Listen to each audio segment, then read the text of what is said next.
ৰাজ্য চৰকাৰে পৰিচালনা কৰিব পৰাৰ সক্ষমতা আমাৰ নাই।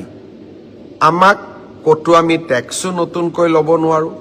সকলোৰে লগত আলোচনা কৰি সকলোৱে আমাক পৰামৰ্শ দিছিল যে স্কুটি ফাৰ্ষ্ট ডিভিজনত পাছ কৰা ছোৱালীসকলে পায়, কিন্তু নিযুত মইনা সকলোৱে পাব। আৰু সেইকাৰণে আমি নিযুত মইনা আঁচনিখনহে পৰিচালনা কৰিব লাগে, স্কুটি আঁচনিখন পৰিচালনা কৰিব নালাগে। একেবাৰতে বন্ধ কৰি দিলে কোনোবাই বেয়া পাব।